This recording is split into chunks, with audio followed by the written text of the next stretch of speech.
I'm the type of person who can take an adversarial stance on literally almost any person, place, or thing you can dream of. Doug used to get a kick out of it because he'd catch me in the middle of like a real good hangover, which I think is the closest you can get philosophically to nihilism. He would catch me in this state and just ask me questions about things, knowing that I would throw an impromptu roast of just the meanest things you could say. And I mean, it's Europe's inflated sense of grandeur. It's cool, you have castles. You have all this quote-unquote vibrant history. America rules.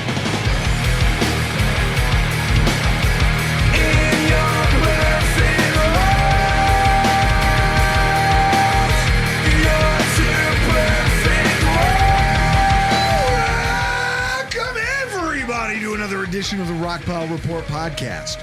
I'm your host, Bill, season ticket holder Drew Gear.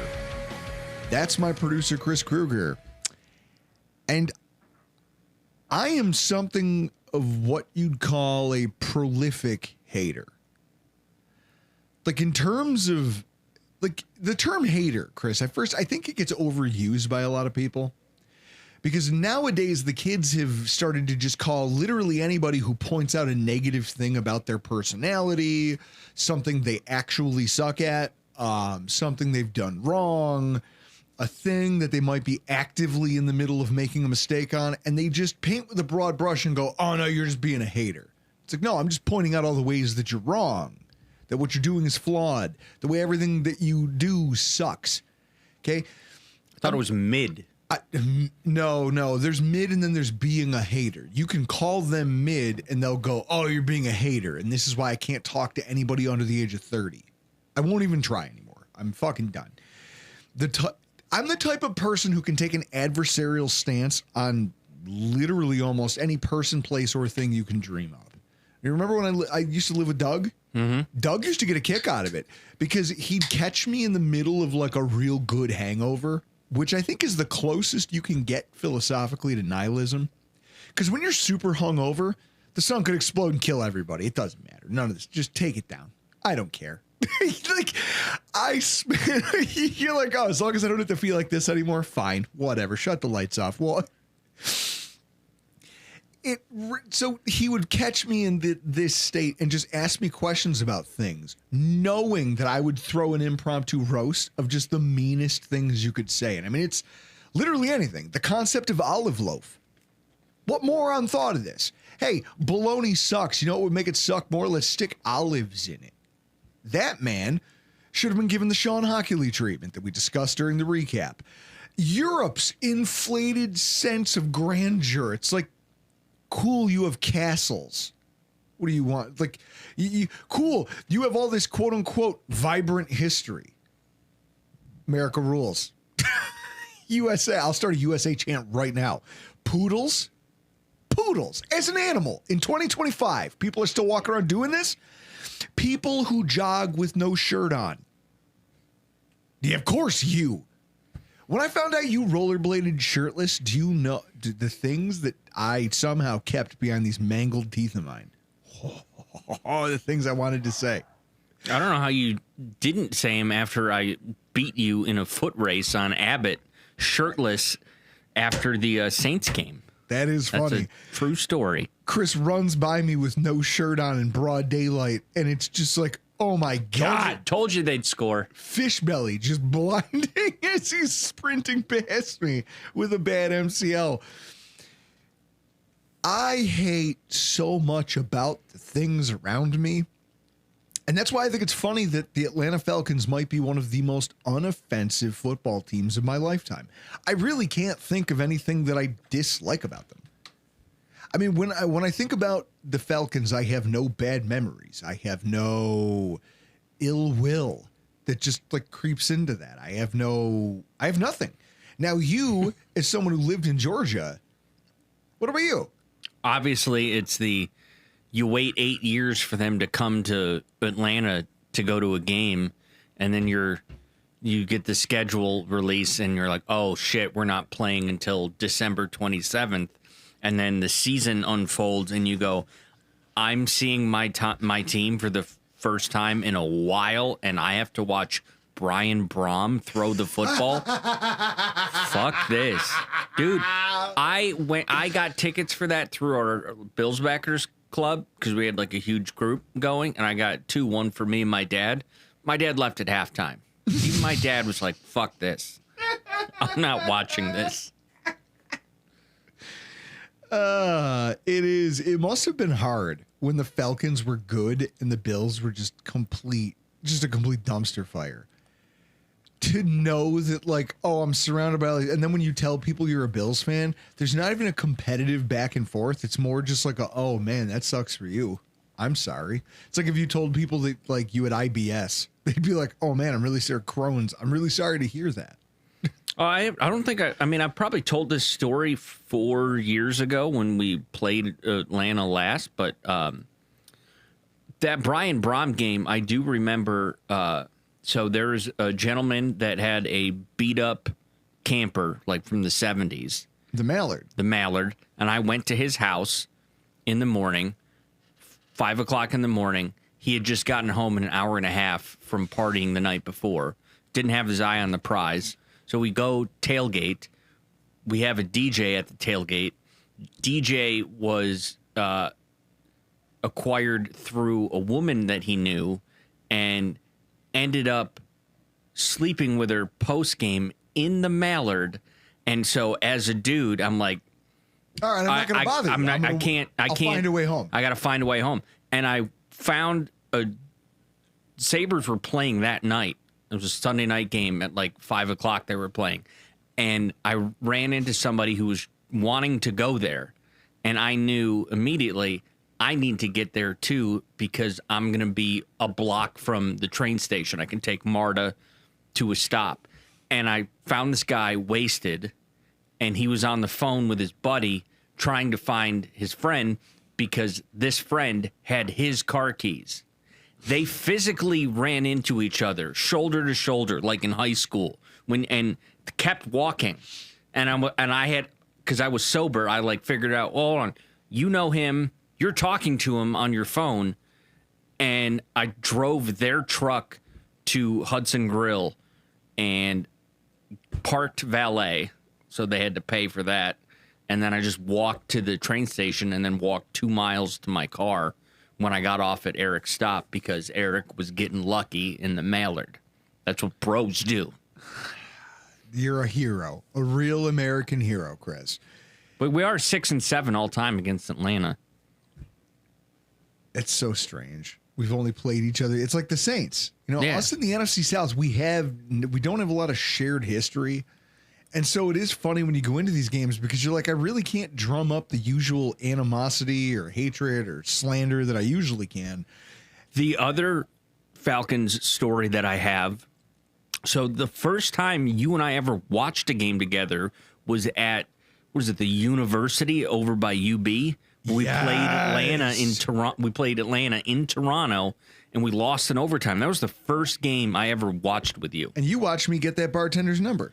I don't remember. Inexplicably. Like, guys in the softball team were like, there's no way this is actually happening, right? And they're like, Jesus, it's happening. Wow, there's no conceivable way. Yeah, we lost in overtime. Yeah. Didn't we, like, CJ Spiller, or Steven Jackson 1-yard touchdown run with 1:28 left? Yep. And then Matt Bryant with a field goal in overtime. So then, Chris, that brings us to the game that we should have been there for.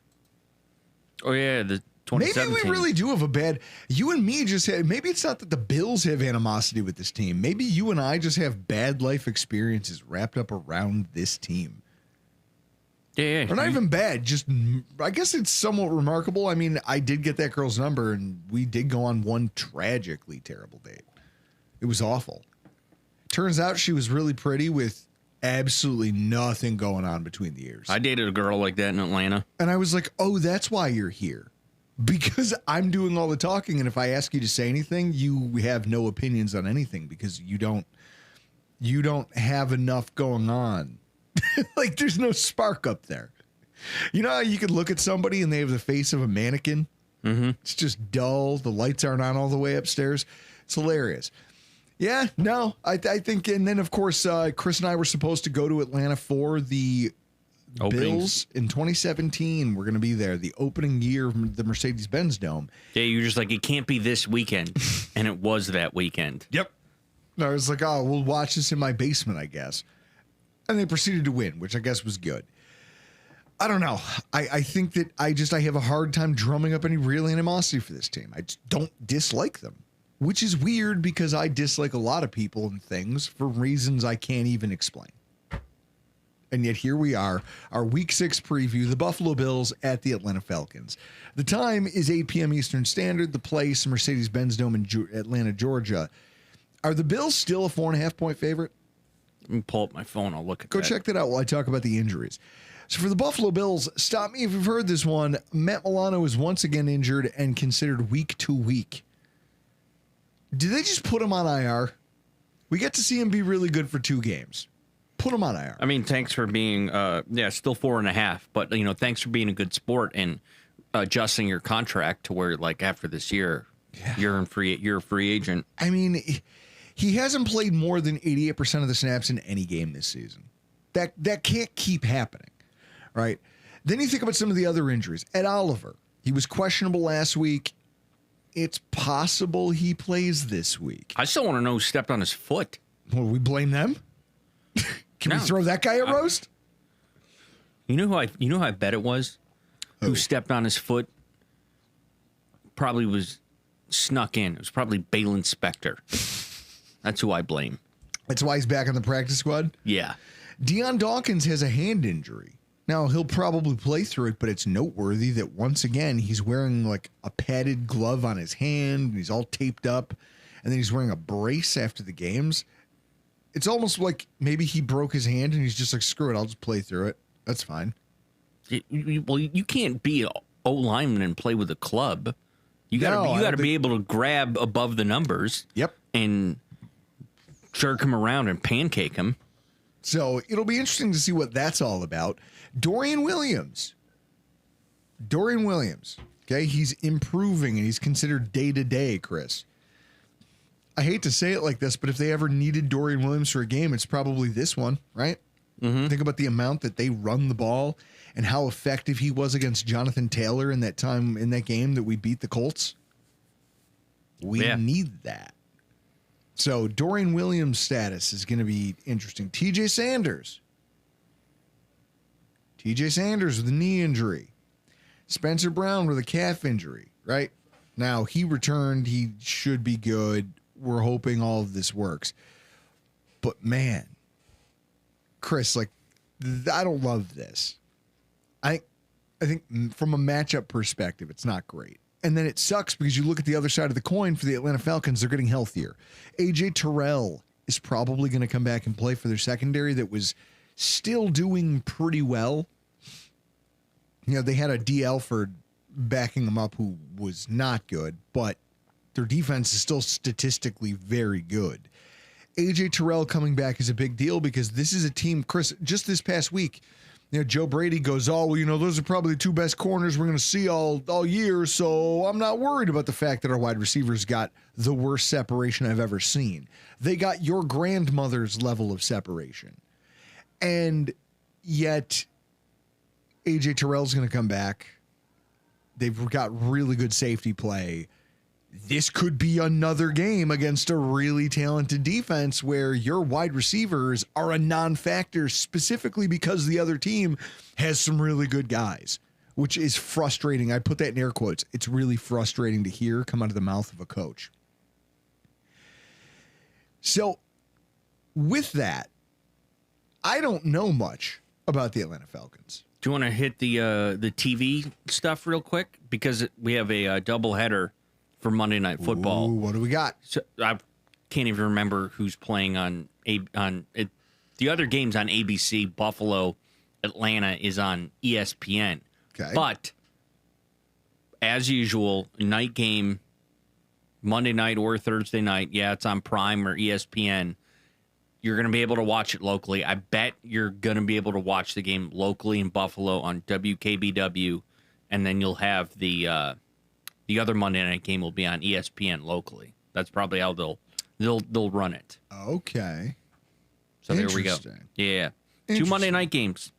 Ours will be better though. Why do they do this?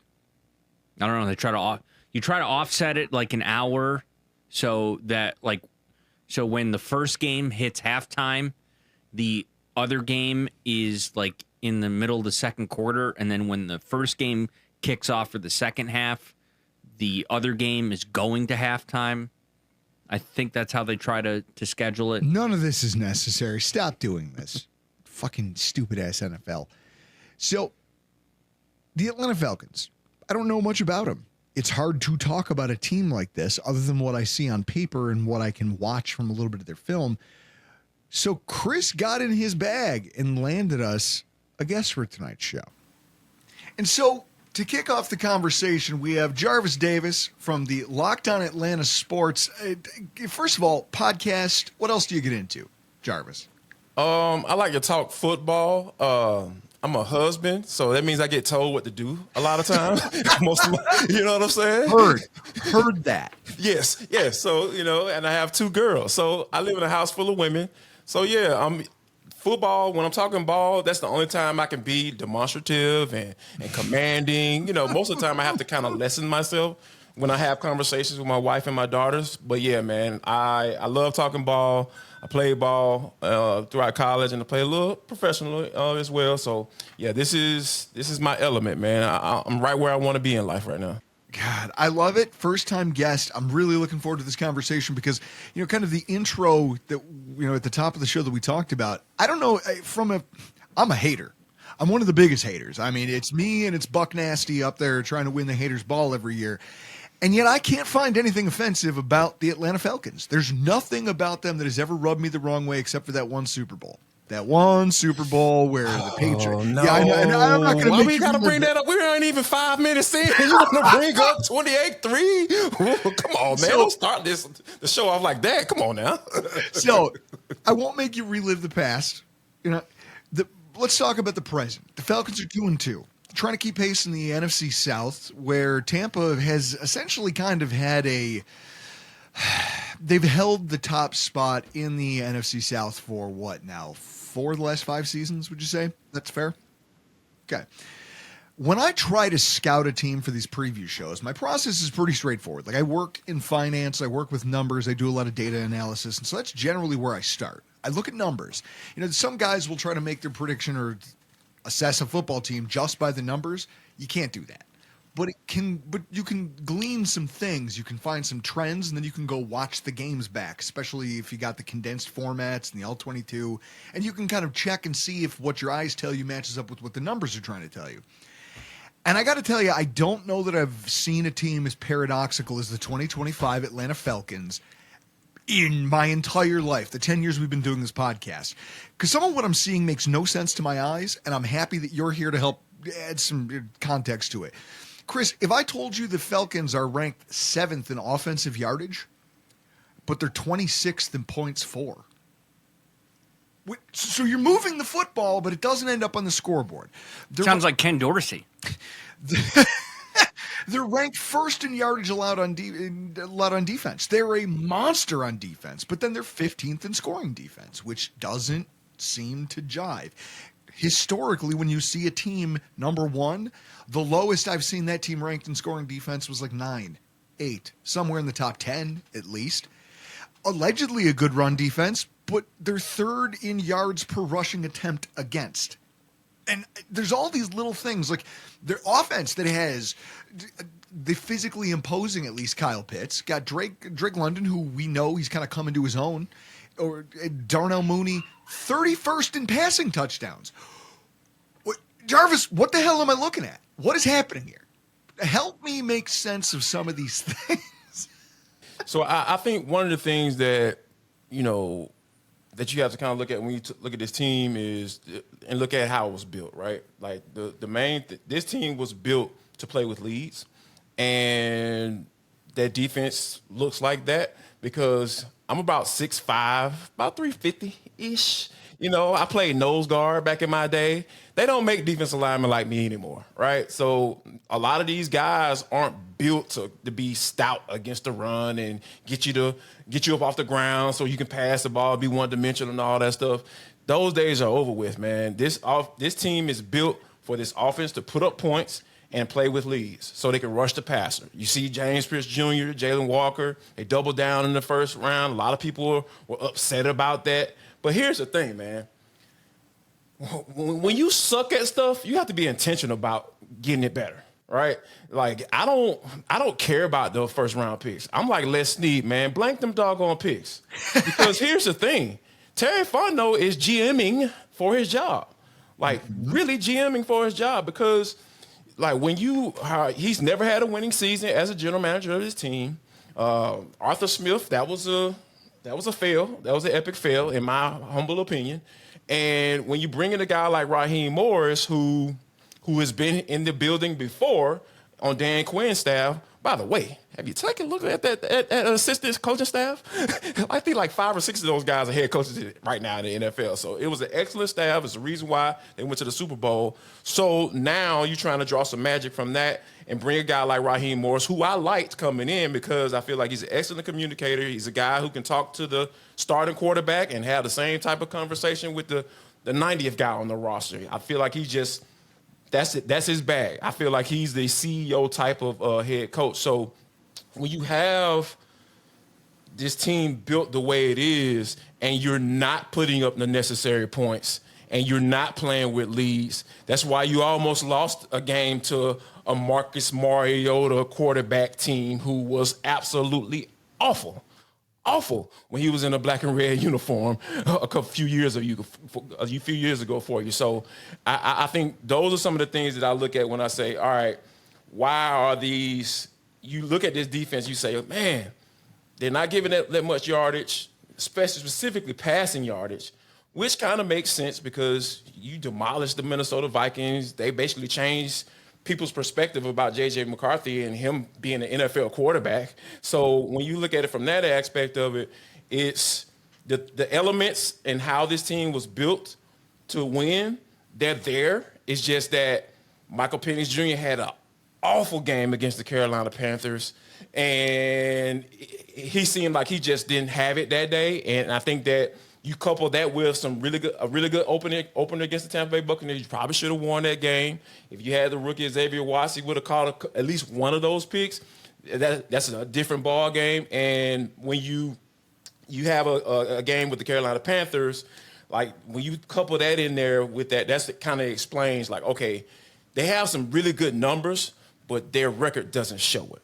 Well, what's funny about that, something you mentioned about the defense, is that the Bills are built kind of the same way. We've done this thing where we like these smaller 3-tech penetrating defensive linemen, and we operate as if we don't need a nose tackle. We don't need a true 1-tech D lineman. Hurts my heart, man.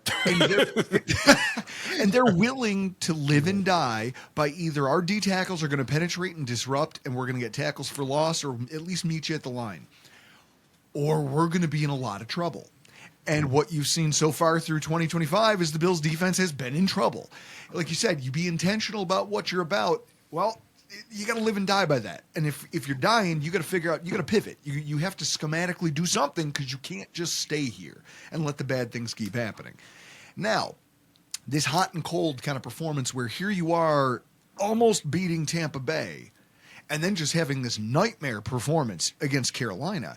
This is all symptomatic of a team with a young quarterback who's still trying to find his way. And I'm fascinated by this. I mean, the Kirk Cousins situation and then the drafting of Michael Penix and just how this all happened. He's salty about it. I'm sure fans have a smattering of opinions. How do you think the franchise handled that, just on its face, as a fan?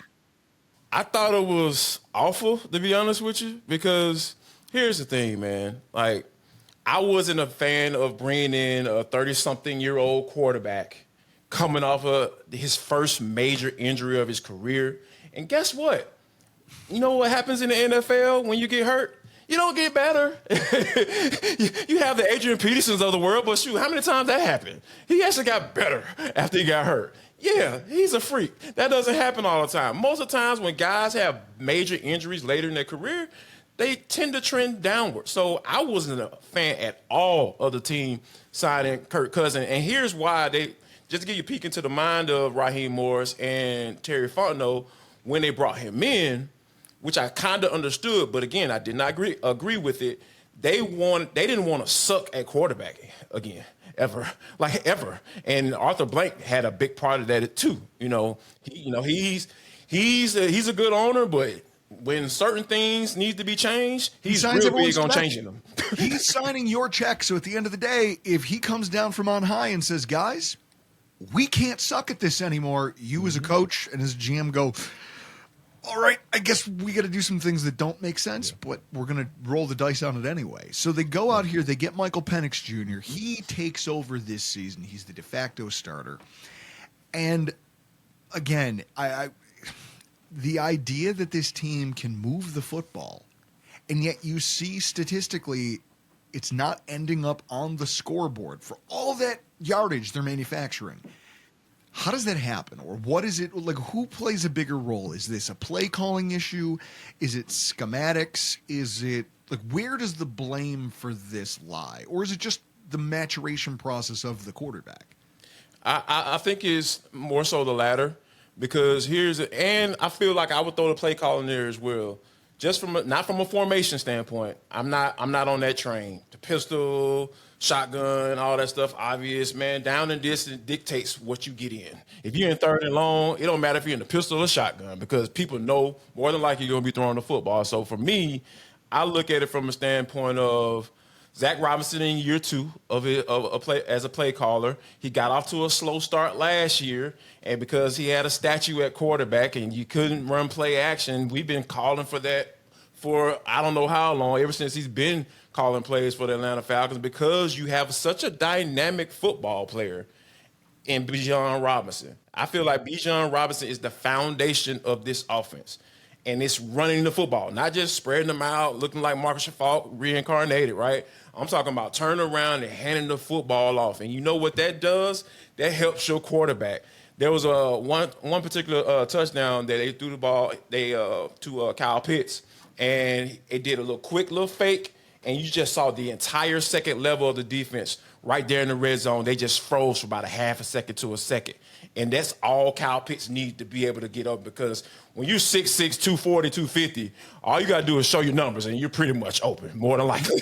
So, that's all we've been asking. Yes, as a fantasy football player, yes. That is literally all I've been asking you to do, Kyle Pitts, and you've burned me. You burned me multiple times, and I can't believe I keep talking myself into it. It's like the guy who breaks up with a girl, and then they get back together, and you break up again, and you go, yeah, but this third time, I think this third time we're really going to make it.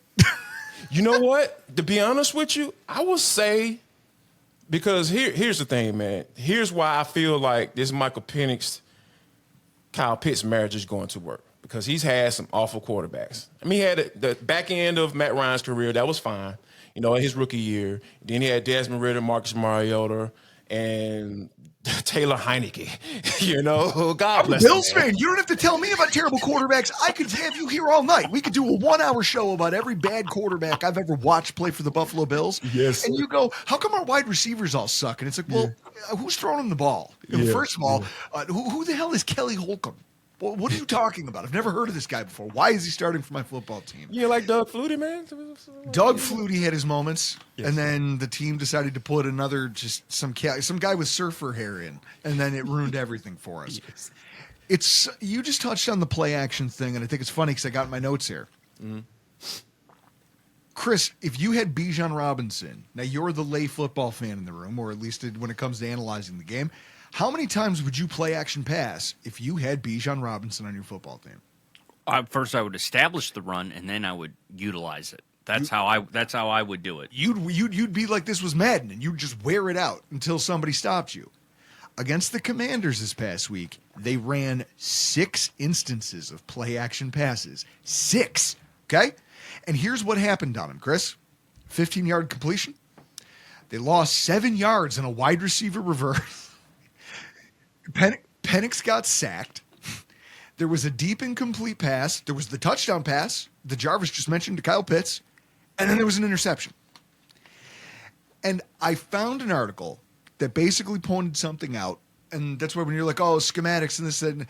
But one thing they said is the problem right now, and this might point to an issue with the offensive coordinator in the sense that when they line up for play action concepts, it's not out of formations that they actually use to run the football. You've just neutered one of the most powerful tools you as a coordinator have when you have Bijan Robinson on your team. How frustrating is it to watch that happen with your offense? It's super frustrating because here's the thing, man. Like a good friend of mine, former colleague, Randy McMichael, played in the league for 10 years for the Dolphins and the Rams and stuff. He said I call this a famous quote. He said, "Football coaches make football hard." He said, "Football is easy. Football is easy. Coaches make it hard." It's that simple, man. Like it's just simple concepts, right? Because Caleb McGarry, who is an excellent run blocker. Now, we talk about pass blocking, that's a whole different conversation.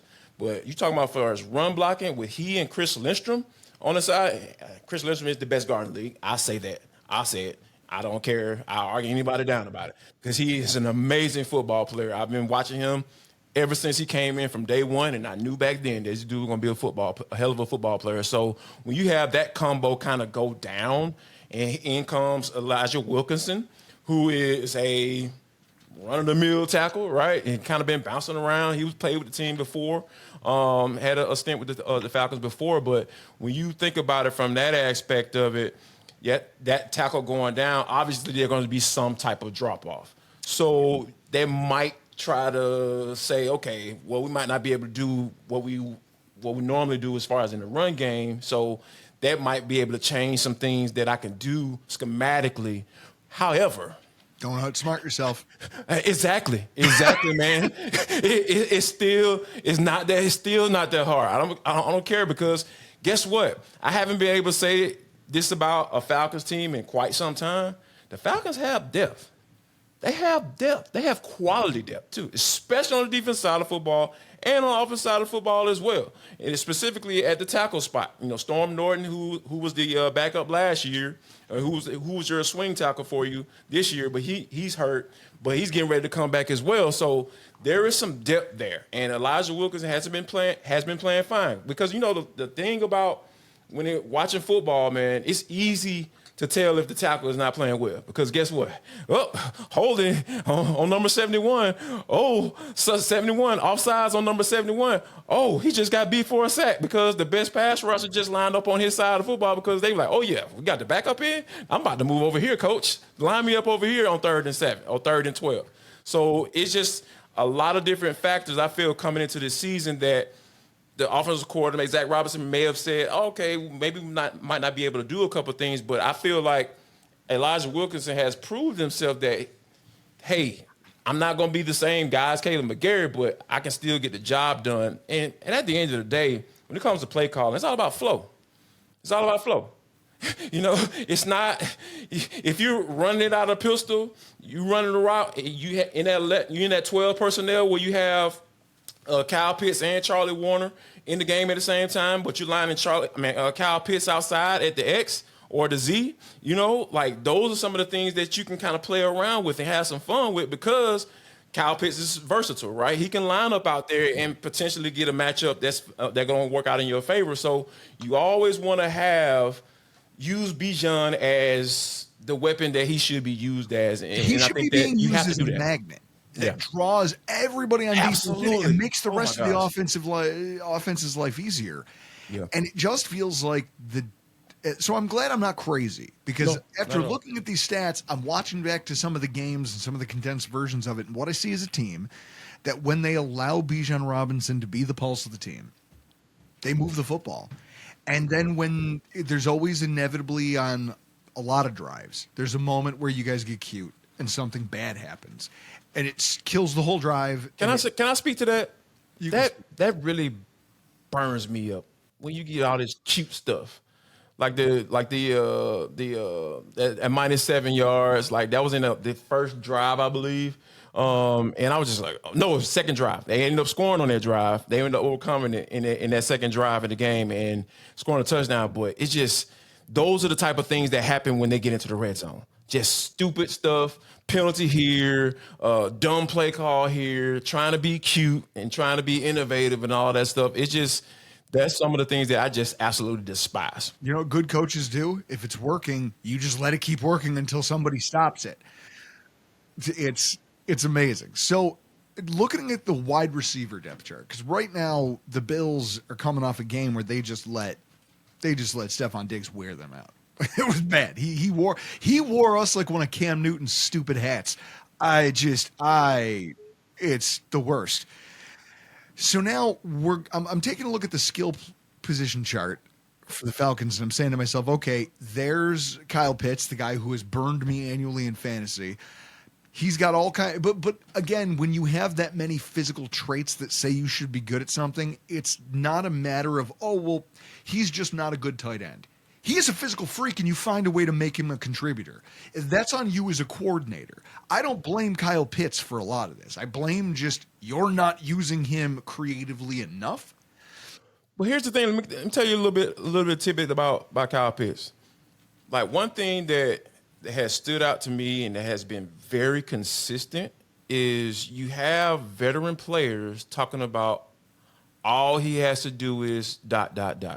When you have your teammates talking about you in that manner, there's nothing that complimentary about that at all. That means you're not willing to do the extra. That means you're not really in your playbook like you're supposed to be. Kirk Cousins mentioned it. He was just like, man, all he has to do, he has the talent. Just like you said, he has all the talent in the world.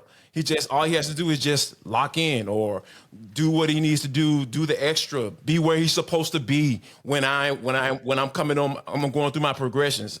Just simple stuff, man. And I think that the reason why you're seeing a little uptick this year is because Michael Penix Jr. has taken a liking to him. Like Michael Penix Jr. is from Florida. He don't care nothing about playing no golf. But guess what? Kyle Pitts like playing golf. And he took a liking to Kyle Pitts and said, hey, man, I want us to go play together. And he did that purposely. And you're starting to see that camaraderie, that reach out, that I'm putting my arms around you versus being a veteran quarterback and saying, hey, man, you need to be where you're supposed to be. You need to get on my page. Instead, it's, hey, let's do this together. Absolutely. Let's work together to make this work, man. It's a great leadership move. Leadership move. And I like that. And we all know Drake London. I mean, I don't even have to spend any time talking about him. I know we all know that the guy rules. He had a slow start. Like his rookie year, I was like, I don't know if this guy's going to be as good as everyone says he's going to be. Now I would put him, if you think about the wide receiver hierarchy, I don't think I'm being crazy when I say like there's 15 wide receivers. He's definitely at the top end of that. Like if you say, hey, top 15 receivers, he's better than half.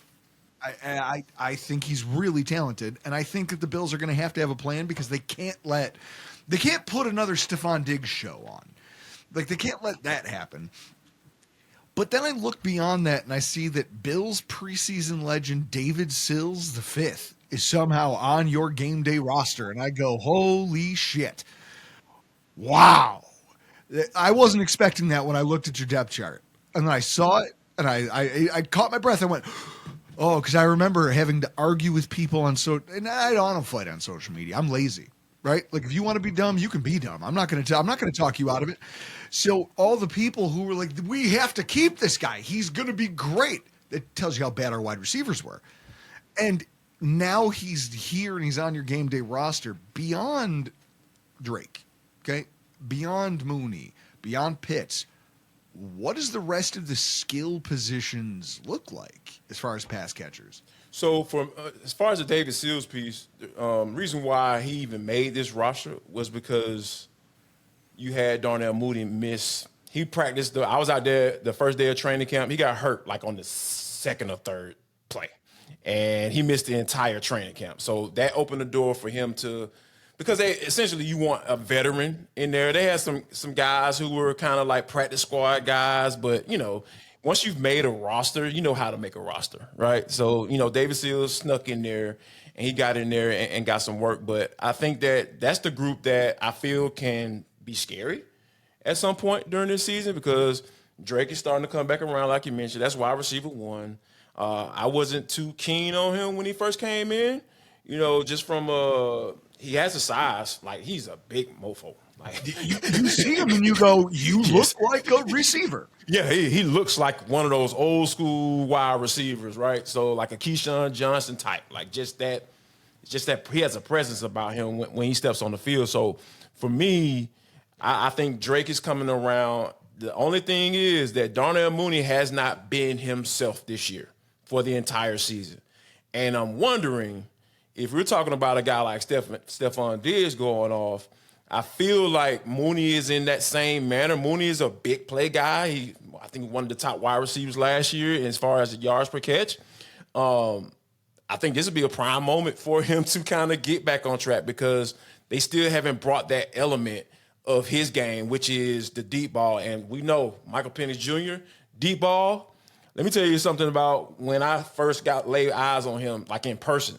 I was down there at the Senior Bowl, doing my thing, doing a little, get my eyes ready for the prospects coming in because I basically it got so bad with the pass rush. All I would do is just look at the pass rushers. Like I don't care about any other position. Like I want the edge rushers. Y'all better take at least 2 of them. But when I laid eyes on Michael Penix Jr. that year, the thing that really stood out to me was just the accuracy, how he just threw the football with ease. Like it wasn't hard for him.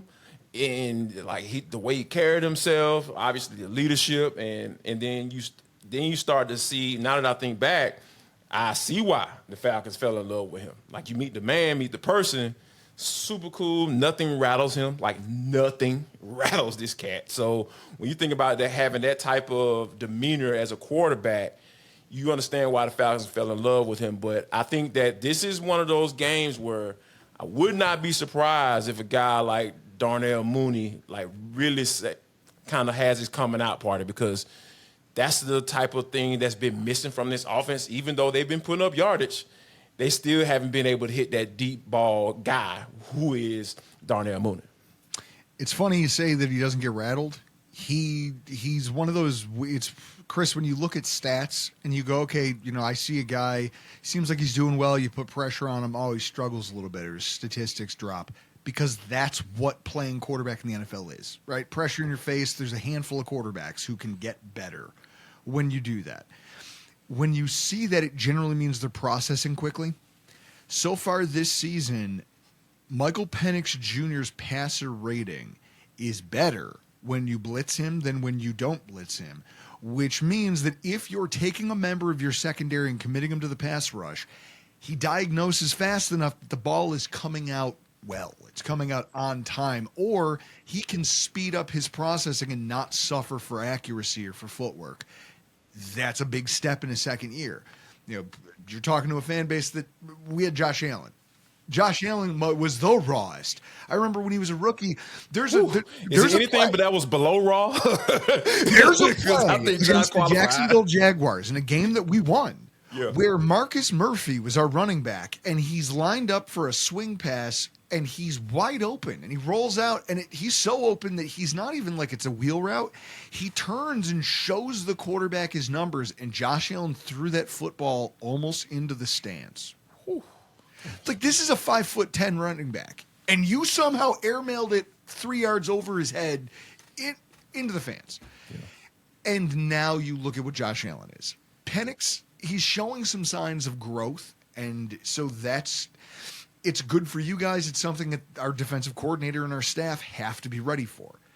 So when I look at this and I start thinking about mismatches and where each team can kind of get an advantage, the first one that jumps off the page to me, Chris, are the Bills a good tackling defense? Didn't look like it on Sunday. So what would you say if I told you that Bijan Robinson is averaging 3.8 yards after contact per rushing attempt? That's not good.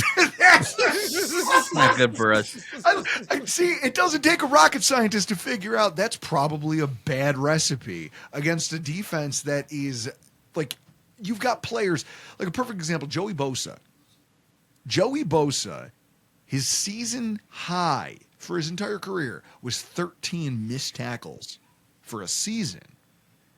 Do you know he already has 7 through 5 games? He's your edge setter. You're letting this guy play more than 70% of your snaps for a team that used to rotate DNs. You're letting this guy play the bulk of your snaps, and Now, all of a sudden, he can't tackle. That's a problem. You're going to go into a game against this type of running back. You know, the days of the Adrian Peterson bell cow running back are kind of over in the NFL, but Bijan Robinson is a throwback to that. And now he gets a matchup against this. How confident are you on Sunday that will be something that's a real factor? Monday. That's a real factor for your team's offense. I don't care who they're going up against. Like, I like Bijan's odds against any defense. I don't care who the defense is. And one of the things that you mentioned, you threw out the numbers just from the eyeball. Like, I love the eyeball test. The eyeball test tells me that nobody tackles him. The first person is going to miss. 24 missed tackles forced. Yeah. It's crazy. It's 5 games. Yes. It's 5 games. What are we talking about? Yes. So you asked me about confidence and the type of player he is. And I think that this Washington Commanders game, I commend Zach Robinson for what he did because he got a little bit more creative with him. Like having Charlie Warner, the backup blocking tight end, so to speak, have him line up in the backfield next to Michael Penix as that blocking, help out with that blocking aspect, and lining up Bijan outside in the slot. That does a couple of things, right? That dictates what the coverage is going to be. If it's a linebacker line up on him, more like his man. If you see a DB out there, it might be getting a little bit of a zone coverage. And I think that, those indicators and them being at home, I think that helped from a communication standpoint as well, because the crowd is generally quiet. Now Buffalo Bills fans do travel. I have experienced that before. I've seen that before. We were talking about it at the top of the show. I remember the last time we did this. We went to Atlanta. It was a Sunday. He and I were actually supposed to be there because it was the opening year of the stadium. And we were supposed to go, and I had a wedding the day before. So I show up. He still hasn't really forgiven me for that. So we're at my house watching it, and I'm listening to it through the TV. And every time the Falcons are on third down, it's loud as hell in there. And then on Monday morning radio, after we beat you guys, Matt Ryan's on the radio going, yeah, it was. They asked him about the crowd noise, and he goes, yeah, it was really loud in that first half. Every time we were on third down, I really kind of wish we had some of our fans actually in their seat because everyone was so busy checking out the new stadium. Absolutely, yeah, and that was a big issue because when that bad boy first opened up, everybody wanted to walk around. There's so many areas there where people just hang out. And they don't care about sitting in their seats. Sometimes people just buy nosebleeds and just walk around, because there's so much going on in the stadium while the game is going on. So, and then of course, Atlanta is a city of people who would like to be fashionably late. Sometimes people still hanging out partying before the game, they're not pressed about time. You know what I'm saying? Like, we cool, we in the South, we're not pressed about time. So, you might get people moseying to the game instead of, having a little bit of pressure or pressure to get there on time. You know what I'm saying? So that's not true. Everybody knows they're stuck on the connector, heading downtown to go to the game. That's a fact. Yes. That's a fact. So on 285, there's traffic on every day of the week. Every day. I don't care what day it is. It doesn't matter. So one mismatch that I think favors Buffalo, and I want to get your opinion on this because early on in the show you were like, I don't care, I'm Les Snead, F them picks. Well, how about this? If I look at the numbers, and then I go back and I watch some of the games, Falcons pass rushers, if you're going to be a team that lives and dies by a smaller defensive line that's supposed to be able to get penetration and get upfield and make an impact, I don't think they're quite having what the franchise at least needs from them right now. I think that's the fairest way to say it. I think right now they're underperforming a little bit compared to what the team needs. And I don't know whether that's something they just grow into. You got rookies. You've got rookies playing pretty prominent roles. But what's funny is they go out and they spend 2 first-round selections on Jalen Johnson, James Pierce.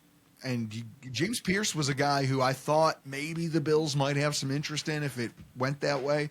But then they went and spent the money on Bosa, and I said, okay, that's not going to happen now. But I'll tell you what, Chris, just for our Bills fan listeners and for you, I want to see your face when I say this. In Sunday's loss to New England, A.J. Epinesa finished the game with 4 pressures and 1 sack. Now, AJ Epinesa he's a backup rotational defensive end. 4 pressures, 1 sack.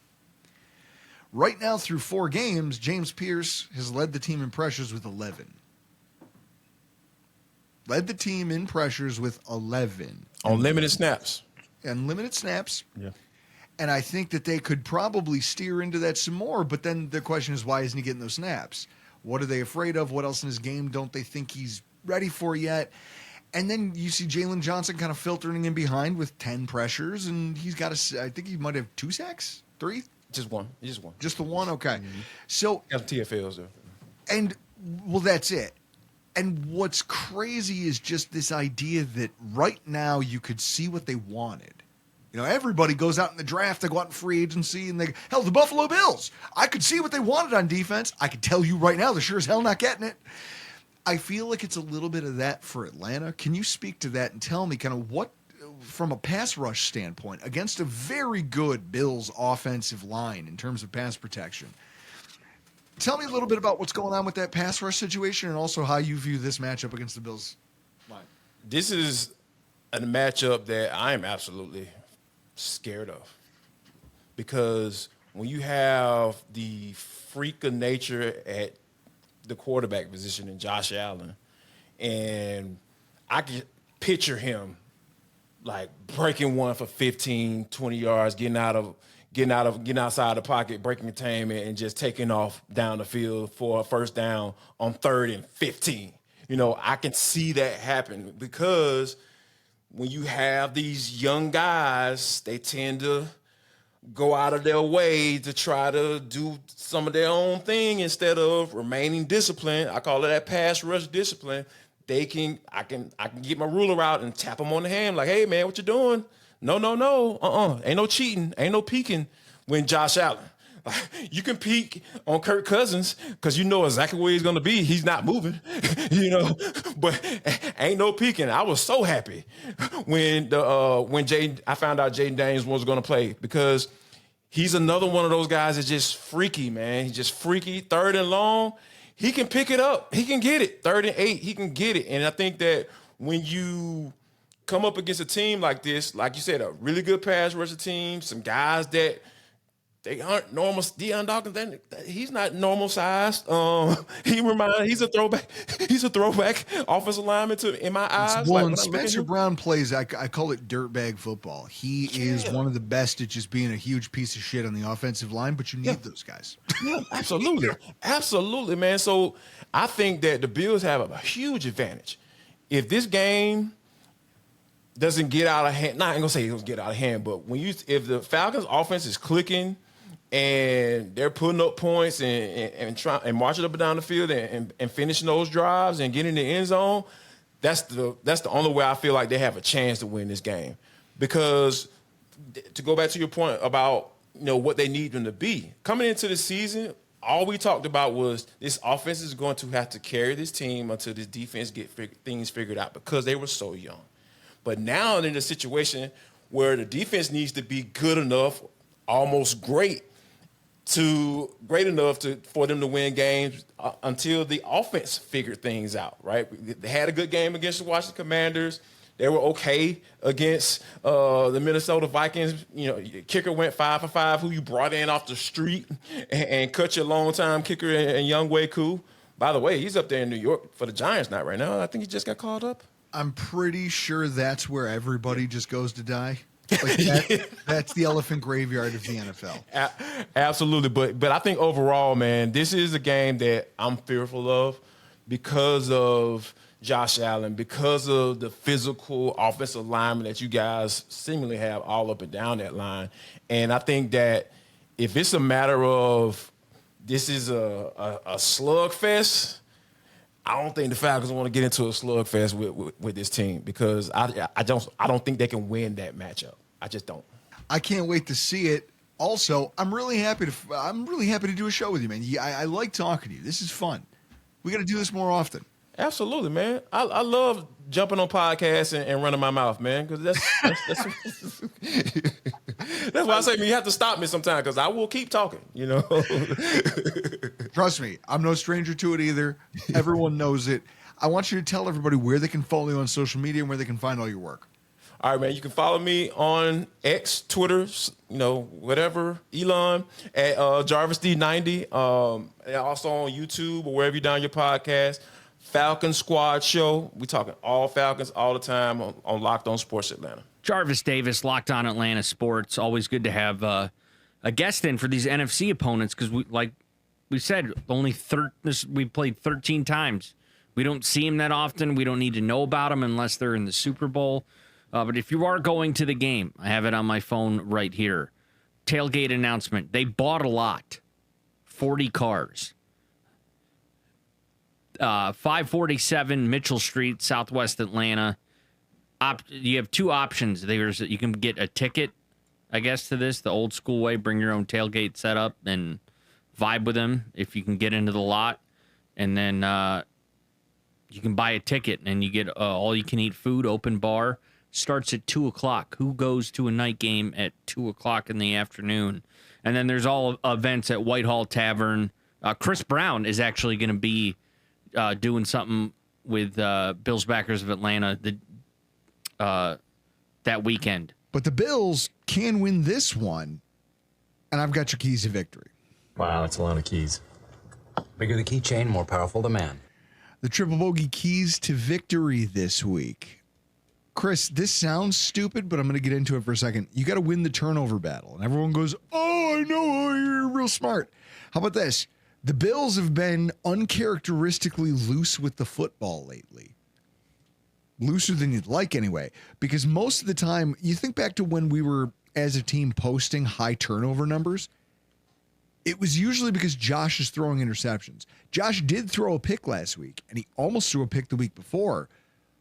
What the hell was the Bills' ball security over the course of that Sunday Night Football game? I mean, also, isn't it like, hey, don't call a running play to your slowest, most unathletic tight end who's already shown you his hands suck? Like, that's probably a bad idea, right? Yeah. I would, if he had it to, I want to ask you a question. If Joe Brady had it to call over again, do you think he would have given it to Hawes instead of Knox? Hawes is the man. Because Knox is just, you can't do this. Atlanta's 2-1 in games where it at least matches or beats their opponent in the turnover margin. And that loss, where they tied with no turnovers, was a 1-point loss to Tampa Bay in week 1. Tampa Bay is a machine. Tampa Bay looks like a really sharp football team, and they took them to the wire. We've posted the Buffalo Bills as a defense, a single defensive takeaway in every game. But when you're turning it over and you're sloppy with the football on offense, I mean, that's got to get cleaned up. You have to simplify the attack and keep Allen from pressing so that he's not forced to abandon the pocket. In this game, I think that the Falcons are going to have a really tough time generating pressure. And because of that, I think they're going to commit to a blitz scheme, and you need to be ready to anticipate that. The Curtis Samuel, people want a Monday morning quarterback that and say, well, you should have seen that. You should have done this. He had to roll out of the pocket because there was pressure.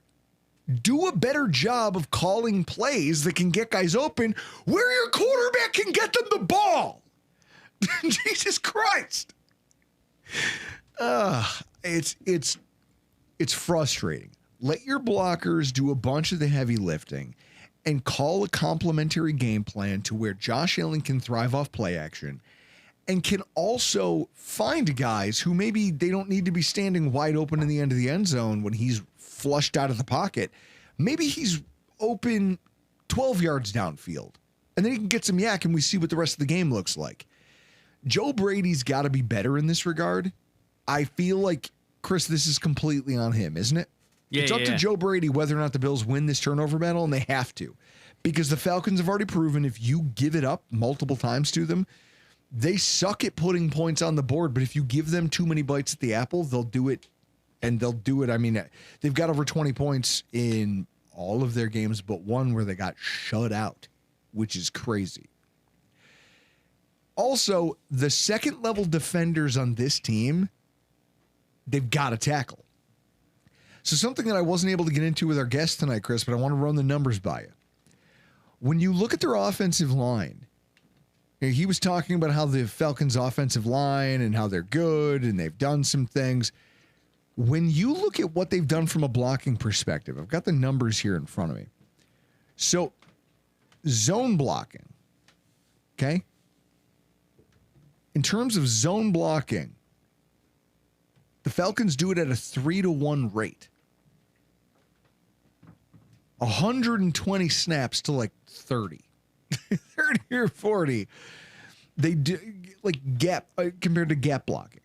So it's finesse in the run game. It's athletic linemen getting out there in space, blocking for Bijan Robinson so that he can find his hole and kind of pick his spot and then stick his foot in the ground and cut upfield. They do that more so than just trying to meet you at the point of attack, pry open a hole, and let the running back flow through it. And that's problematic for a team, Chris, if we have to flow from sideline to sideline, following this mobile offensive line that thrives in these zone blocking situations. It's like, it's bad. We don't have to worry about being stout at the point of attack. We don't have to worry about being a good penetrating defensive line. What we have to worry about is just being able to not let guards get to the second level so that one of these linebackers might be able to flow to the ball. You're going to have to come downhill, take good angles, and tackle effectively. And that's not something the Bills have been able to do with any sort of consistency. In fact, it's what's hosed us over a full month of football now. It's just the inability of that group to take good angles and get to the ball with a solid tackle attempt. If you factor in the athleticism of their offensive line and the fact that Bijan Robinson is just this creative, powerful runner, that one dynamic could completely unravel the entire defense if we don't keep it in check. Okay? Tackling has to be good because you're going up against one of the best running backs in terms of yards after contact and forced missed tackles. So you can't also be sloppy. He's going to get his.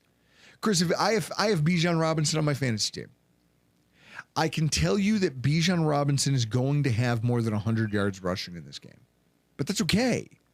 You can have that and still win the football game. It just can't be 120 and 2 touchdowns. Right? When you get in the red zone, you have to give them some belief that they have to throw the football because you might stuff them there. Whether that's because you brought safeties down in the box, whatever it may be. This may be the game where you say, okay, Taylor Rapp, you slow, get in the box. Play the Jordan Poyer role. We're going to go single high, and we're going to figure it out. It's dangerous with guys like Drake London and Darnell Mooney. I mean, this offense scares me if we can't police up that rushing defense. And so in that way, when we do get opportunities against the pass, Tana Wanstead is going to have himself a day in terms of pressure design. We talked about it early. Michael Penix Jr., when blitzed, his QBR actually goes up.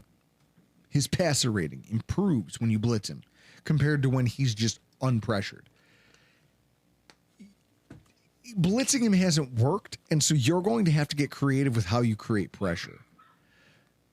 Chris, when you think about running quarterbacks in the NFL, we have one. Michael Penix Jr. isn't one of them, is he? No. And I've even heard people calling in the radio station. I've heard radio hosts on WGR 550 talking about, well, Penix is more of a pocket passer and, he's not really mobile and he's this and he's that. He's the definition of what you call a sneaky athlete. It's kind of like you. You look like a bag of flour. But hauling ass on a torn MCL, you just outrun me to the truck. I'm way more of an athlete than you'll ever be at any sport other than, like, I would say, like, if you wanted to have, like, a jiu-jitsu match. Can we do the slap fight? Or a UFC-style fight, you'll have me in that. But if we're talking, like, I'll wipe the floor with you playing horse in a parking lot. I will destroy you at horse. Michael Penix Jr., you don't think of him the way you think of Josh Allen. You don't think of him the way you think of the Lamar Jacksons of the world. Do you know his RAS score was 9.75? And do you know why it was that high? Because he's left-handed. It's based largely on the fact that he ran a 4.5840, which for a quarterback is fast. And his vertical leap was in the 90th percentile for quarterbacks drafted since the 2000s, since the year 2000. So Michael Penix Jr. is a sneaky thing. People go, oh, you know, he's as the kids say, Chris, mid, right? I think you have to be nervous about your pressure plan. Your pressure plan has to get home, has to make him uncomfortable, but also you have to be ready in the event that he does use his athleticism to at least buy himself time and evade a dirty pocket. I think that if you can do that as Bobby Babich, I mean, I want to believe that there's a Bobby Babich reclamation tour out here to be had, that he can somehow fix this broken thing and make it viable again. It's got to start now, and it's got to start with having a quality pressure plan against a team that's average in pass pro, and that you can't allow this offense to really get in its bag and hit you over and over and over again with the rushing attack. When they throw the ball, you have to be able to harass that guy and force negative plays. Whether it's incompletions, tipped balls, whatever you can do, you have to force those negative plays, Bobby Babich. And if you can't, this is going to be a long fucking night. I can't wait. Monday Night Football kind of stinks, doesn't it? It's fine. That's my last thought on this. Monday Night Football is the worst. You know why? For no other reason than Sunday Night Football, at least I know the next day was already going to suck because it's a Monday. I was already going to be drinking and having fun and hanging out with people or cooking good food and having a great time, and now all of a sudden I'm shoved back into my desk at work. Well, I think of this in the sense of we're playing Monday night, we're a singular game, so we're all that's talked about on Tuesday. Where if you play on a Sunday night, there might have been a 1 o'clock or a 4 o'clock game that was even worse and was the talk of all of national sports radio. You play Monday Night Football, Tuesday morning, afternoon, they're talking about your game. Or like the Buffalo Bills losing on Sunday Night Football, and the media is just waiting to be like, oh, see, the Bills, they're frauds. And then all of a sudden, Monday Night Football rolls around and the Kansas City Chiefs lose to the Jaguars. And it's like that I Think You Should Leave sketch where the guy leans and he goes, unfortunately, you're in more trouble than me now. And now that's all the media wants to talk about is the Chiefs being cooked, and they've forgotten about the Buffalo Bills altogether. You know what? I'd buy that, Chris. That's an astute insight. Guys, I can't wait. I think the Bills pull this one out, but I don't think it's going to be as easy as it looks on paper or as easy as we think it's going to be. I hope I'm wrong. Either way, I'll see you on the other side. I'm Drew Gear. That's Chris Kruger.